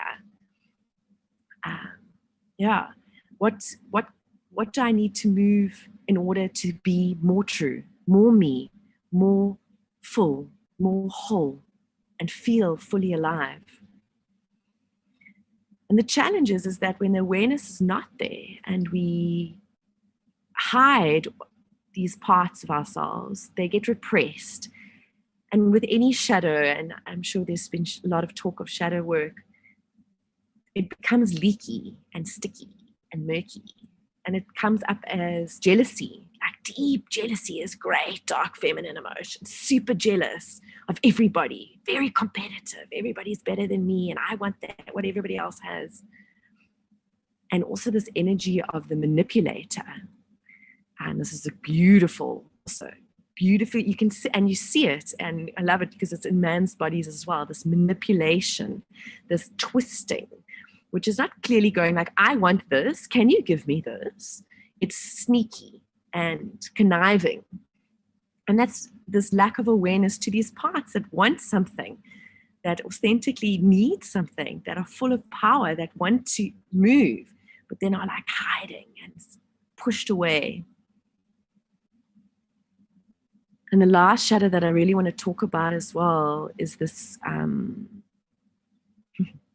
is the rage, a sacred rage, because the divine feminine has wrath, this energy of destruction. She has rage. She's the protector as well. We spoke about it. I shared a bit about the boundaries. But when we don't integrate that, when we don't recognize our anger, when we don't let it just with consciousness move through our bodies and maybe howl or roar when we feel that fire burning, and we also kind of repress it and pull it back, that's where you get these weird outbursts, violence and wrathful destruction and violence that is then towards another person, a lot of blaming this person. It's all your fault. It's like, no, I was just really angry. Like, it's not anybody's place or role to hold your anger. Sorry, there's so much to share. And the last piece, I know I said that about the rage, but my last piece is really about sexuality. And that's the other element, the dark feminine energy, and the divine feminine is very sexual. She's awake and she's connected to her whole body. She has desires and she knows what she likes and what she doesn't like and what arouses her. And this repressed also brings out weird, and I mean, I don't want to judge anybody. I mean, everybody could do what they want to do and everything has a place, but sexual energy, repressed sexual energy can be also very sneaky, very manipulative.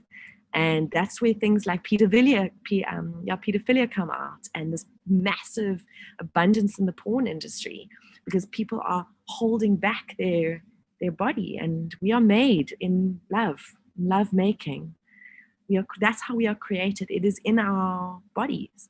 So repressing our sexuality, and I find it especially potent in the spiritual communities. There's a lot of spirituality and sexuality, and in the way that has awakened me and made me fully alive is to understand that these are one path and that they weave together, and one cannot really exist without the other. Otherwise, we are working only in our consciousness, only in the light feminine, and not connected to earth, connected to our bodies and everything that's happening in our bodies and our bellies.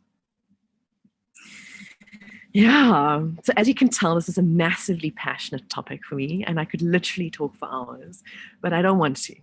And I want to go into the embodiment, and let's drop in and put on our curiosity goggles and have a little exploration. So get yourselves comfy. I'm just going to take off a layer.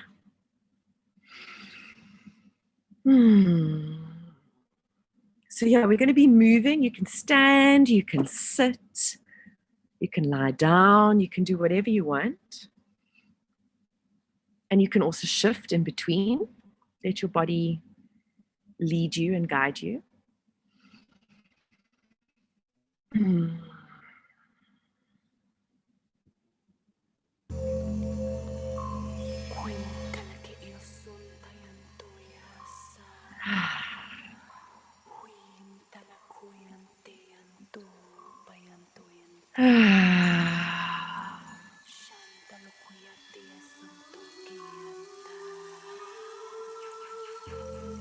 So there's a lot of words, and just allow your body to maybe give a little shake.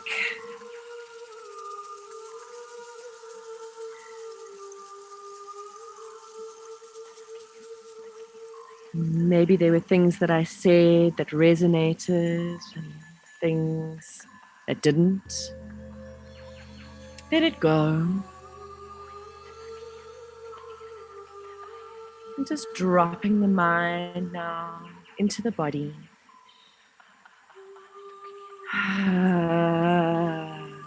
Deep breath in.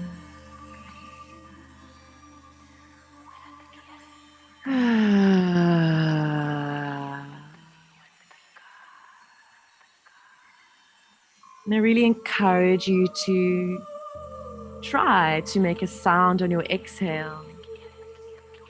Just allowing your inner voice, your earth voice, your body voice,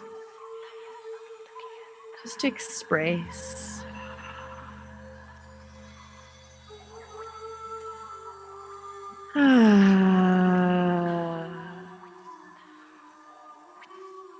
Rolling the shoulders back. Oh, maybe you want to yawn.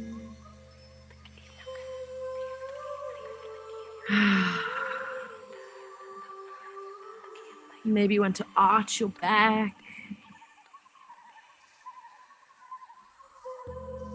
Curl your back down.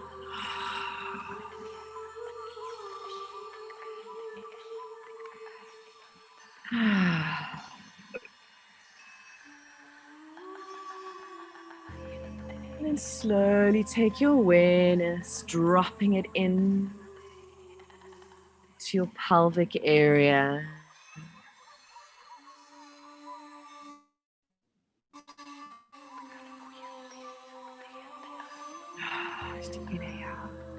Dropping deep into your hips. Feel the weight of your body on the earth.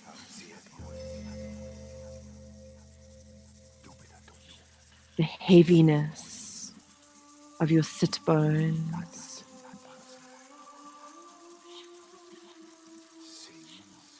The bowl of your pelvis.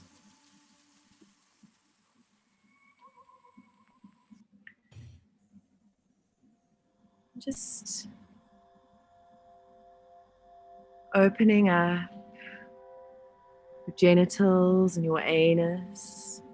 Really taking awareness there. Deep breath in. And exhale, relax.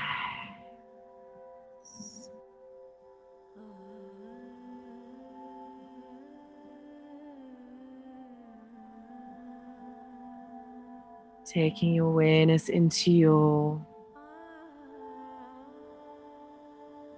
sexual organs, your yoni, your balls, your penis. Just really feel it opening, relaxing.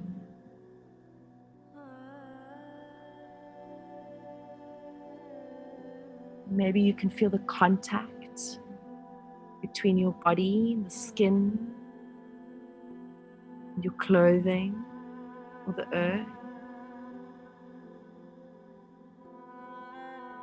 Maybe you can't, and that's totally okay. Just taking your attention and your awareness on a little adventure, feeling into how it feels in this part of your body.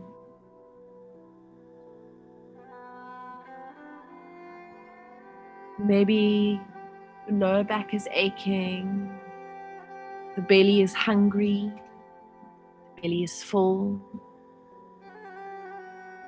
Just allowing it to be there as it is.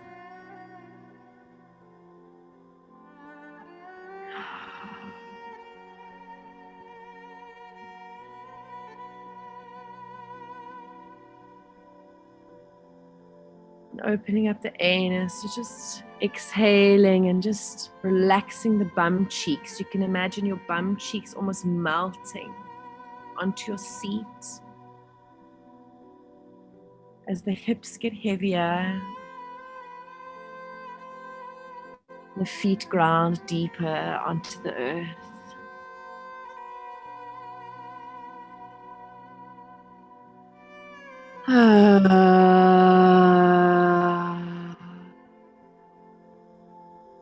Maybe there's sounds that want to come from this part of the body. As you pull your breath deeper and deeper into the base of your spine.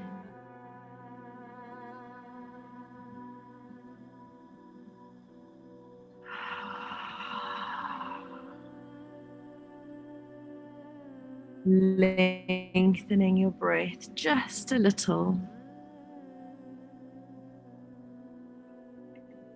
to drop deeper and deeper into your body.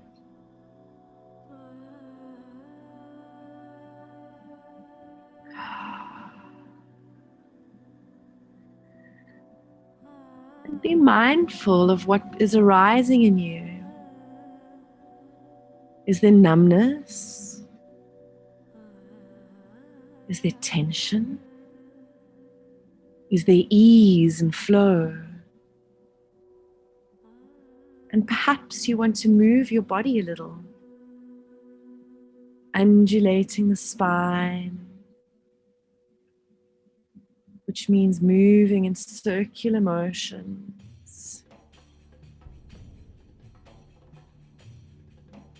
Maybe in one direction,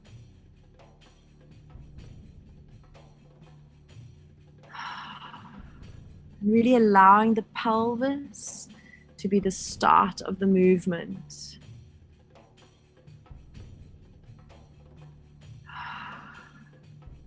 Rolling the anus, and then around and rolling the genitals onto the earth. As you loosen up this area of the body, dropping deeper and deeper.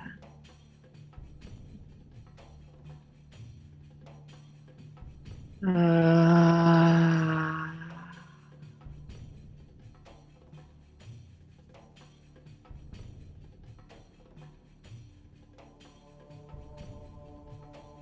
allowing yourself to be truly curious, and whatever comes up, comes up. Whatever you feel, you feel.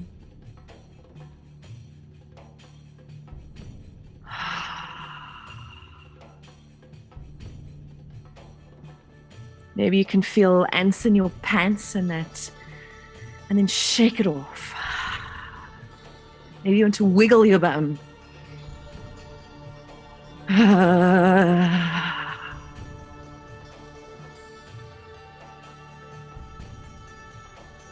Maybe you want to move really slowly,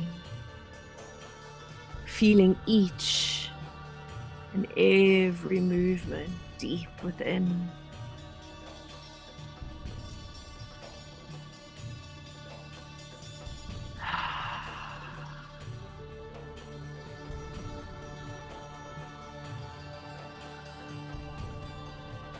And really starting to feel the spine snaking upwards.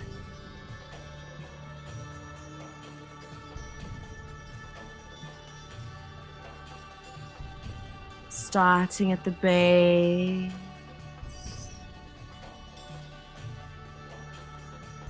And gently undulating, spiraling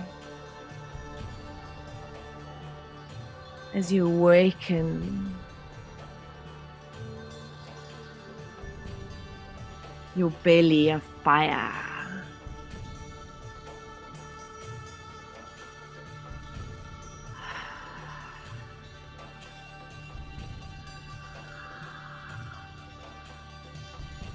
And keep using your breath, breathing deeply into your pelvic bowl.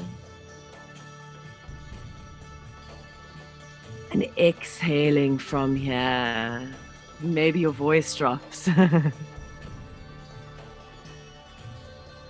And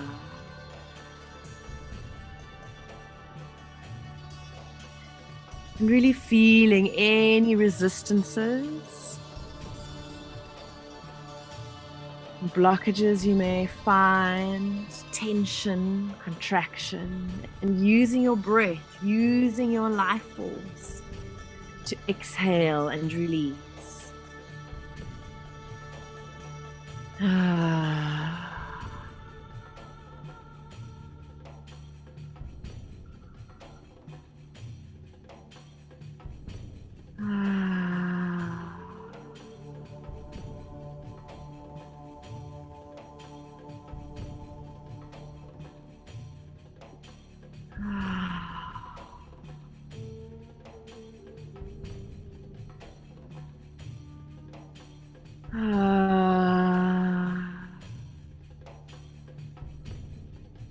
What is it that you can uncover deep within? Are there emotions stirring within you?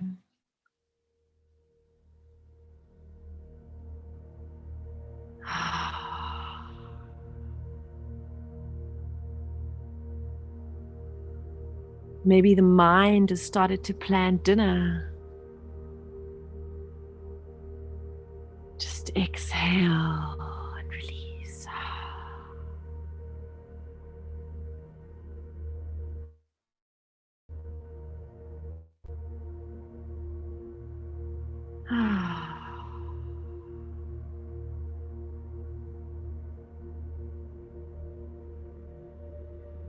Just a few minutes here, really dropping and spiraling one level deeper into the base of your spine, your yoni, balls, your cock, your anus, Exhaling and relaxing, allowing.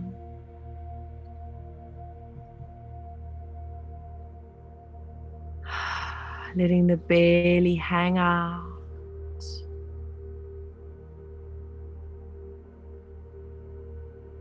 As you allow whatever is there to be there, to express.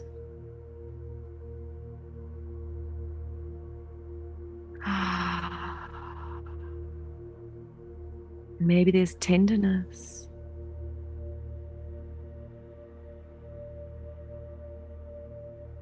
Maybe there's grief.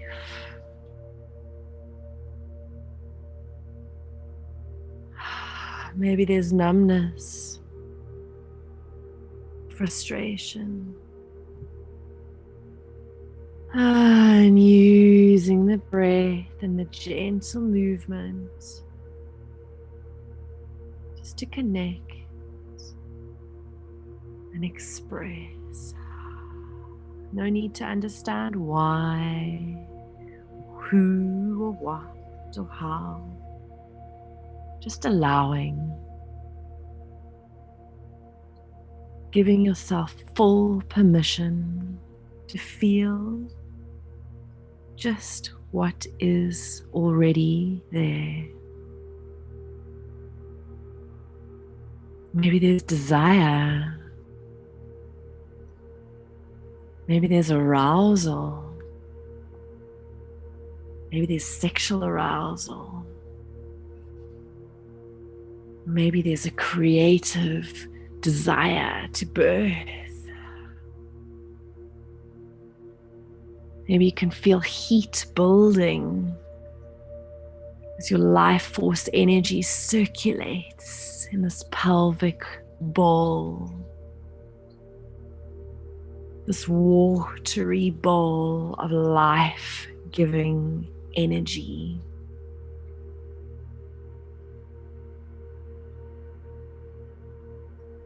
Allowing it to circulate.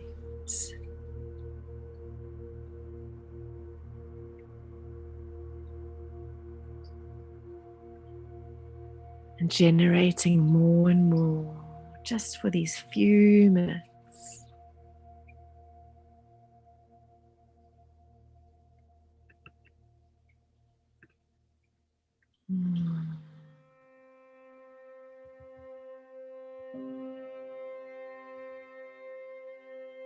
And when you're ready, you can come to stillness.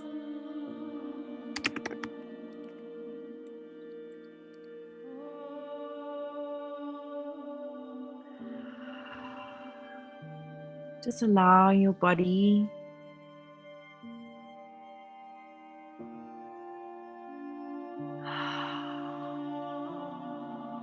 to feel everywhere what it feels. Expanding the awareness from your pelvis into your entirety. Rising up through the torso.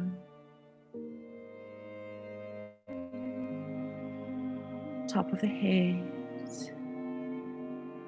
And the hands and the feet.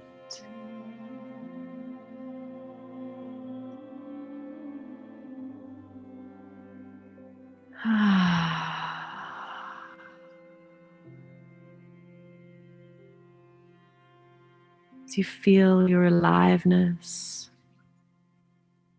turning on completely.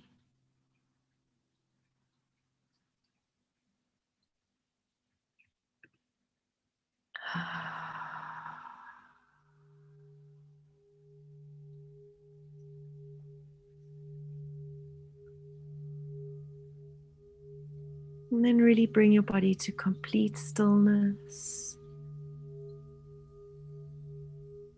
And just take one beautiful, enormous, deep breath into the base of the spine and all the way up.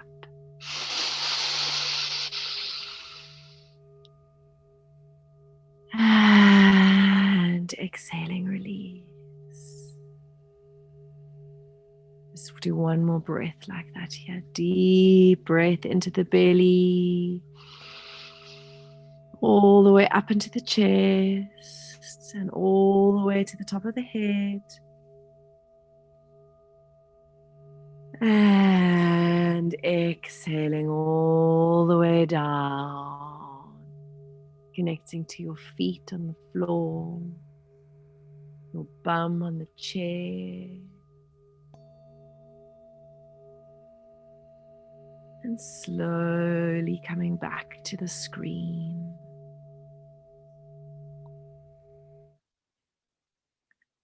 I really could guide you for hours. I said to Svenja before, she'll have to stop me because I'm just getting started in such a short period of time. But I hope you could feel the power lying in your bellies and in your sexuality and in your base. Really feel your base and get a taste of the power and the potency that's lying there and waiting for you to catch a light and shine brightly in this beautiful world. Thank you so much for this opportunity, to everybody watching, and to also these amazing, inspiring talks today. I could really feel your essences coming through into the journey. So I was really privileged to weave it all together. Thank you. And I hand back to Svenja. Thank you so much, Alex. Sure. I think I'm still in journey space. Sure. Thank you. That was really, really beautiful. Again, just so much to draw on, the beautiful light feminine and dark feminine. And then this connection to ourselves and how we have the ability to release just through, awareness and movement and connection back to self. So thank you. And thank you for taking us on a beautiful journey and sharing your essence with us and sharing your healing journey with us as well. Really beautiful. Thank you so much.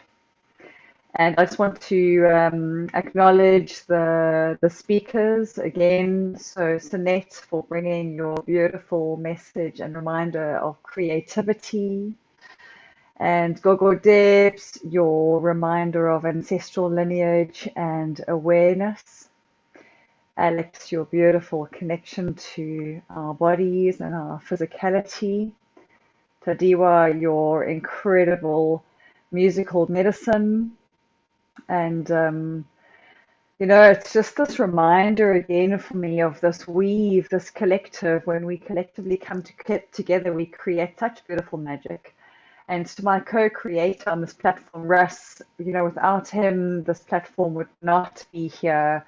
He offers the beautiful back-end support, and it's really just this really, really incredible co-creation. And I'm super, super grateful, and I feel so blessed to be part of it. So thank you from my side. Thank you to everybody that's been listening and watching. And thank you to those of you that are tapping in later. And that's what I love about being online and about having this online platform, is that we can access all of this information later in time when we